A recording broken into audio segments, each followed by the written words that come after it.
Hi friends, welcome to Nisha வீட்டிலிருந்து. இன்றைக்கி நம்ம என்ன பார்க்க போகிறோம் அப்படின்னா அரைக்கீரையை பற்றி பார்க்க போகிறோம். நான் வந்து ஒரு 2 கட்டு கீரை நல்லா வாஷ் பண்ணி வச்சுக்கேங்க. அது மட்டும் இல்லாமல் இன்றைக்கி எங்கள் வீட்டில் அரைக்கீரை பருப்பு கடையுங்க. அதுக்கு வந்து 1/4 கப் துவரம்பருப்பு, 1/4 கப் பாசிப்பருப்பு போட்டு நல்லா வாஷ் பண்ணி வச்சுருக்கேன். இதுக்கு தேவையான வெங்காயம், வெள்ளைப்பூடு, ஜீரகம், தக்காளி, பச்சை மிளகாய் எல்லாத்தையுமே எடுத்துருக்கேங்க. இதுக்கு கண்டிப்பாக ரொம்ப ஹெல்த்தியாகவும் இருக்கணும், டேஸ்டியாகவும் இருக்கணும்னா நீங்கள் சின்ன வெங்காயம் மட்டும் யூஸ் பண்ணுங்கள், பெரிய வெங்காயம் யூஸ் பண்ண வேணாம். அது மட்டும் இல்லாமல் இன்றைக்கி இதில் எத்தனை வகையான சத்துக்கள் இருக்குன்றதை பார்ப்போமா.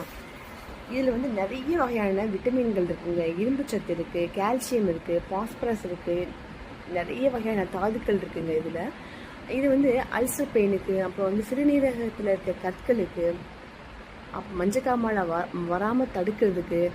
இப்போ நம்ம வந்து காய்ச்சல் வந்து ரொம்ப நம்மளோட எதிர்ப்பு சக்திலாம் கம்மியாக இருக்கும் இல்லையா, அதுக்கப்புறம் அந்த காய்ச்சல் முடிஞ்சதுக்கப்புறம் நம்ம வந்து எடுத்துக்கிற ஒரே கீரை, ரொம்ப அதிகமாக எல்லாராலையும் சொல்ல போகிற கீரை அரைக்கீரை தாங்க. நிறைய சாப்பிட சொல்கிறாங்க. நம்ம இந்த காய்ச்சல்னால எவ்வளோ எதிர்ப்பு சக்தி போச்சோ அது எல்லாத்தையுமே அது வந்து ஈவனாக கொண்டு வந்துடுமாங்க. அது மட்டும் இல்லாமல் கல்லீரல் சம்மந்தப்பட்ட பிரச்சனைகளுக்கு ரொம்பவே நல்லதான். இதில் கேன்சருக்கு கூட மருந்து இருக்குது அப்படின்றாங்க. ஏங்க நம்ம அவ்வளோ சத்துக்கள் உள்ள இந்த கீரை நம்ம ஏன் சாப்பிடாமல் இருக்கணும்? எப்படியாச்சும் ஒரு வீக்லி 1 டைமாச்சும் இந்த கீரை நம்ம கண்டிப்பாக எடுத்துக்கணும். நம்ம குழந்தைகளுக்கு நம்ம கொடுக்கணுங்க. அது மட்டும் இல்லாமல் இது பருப்பு போட்டு செய்யும் போது கடைசியாக இந்த தாளிப்பு தர்றது ரொம்பவே ஹைலைட்டாக இருக்கும், ரொம்ப டேஸ்டியாகவும் இருக்குங்க. இப்போ வந்து நான் வந்து எங்களோட லஞ்ச் வந்து எப்படி போச்சு அப்படின்னா, ஒயிட் ரைஸ், பருப்பு கடைகள், அரைக்கீரை பருப்பு கடைகள், அதுக்கப்புறம் அவரைக்காய் பொரியலுங்க, அப்பளம் வச்சு சாப்பிட்டோங்க. ரொம்பவே டேஸ்டியாகவும் ஹெல்த்தியாகவும் இருந்துச்சு.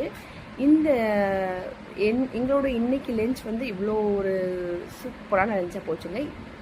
இன்றைக்கி உங்கள் வீட்டில் என்ன லஞ்ச்ன்றது எனக்கு கமெண்ட் பண்ணுங்கள், ஷேர் பண்ணுங்கள், சப்போர்ட் பண்ணுங்கள். நிறைய பேர் இன்னும் சப்ஸ்கிரைப் பண்ணாலே பார்க்குறீங்க ஃப்ரெண்ட்ஸ். Bye friends.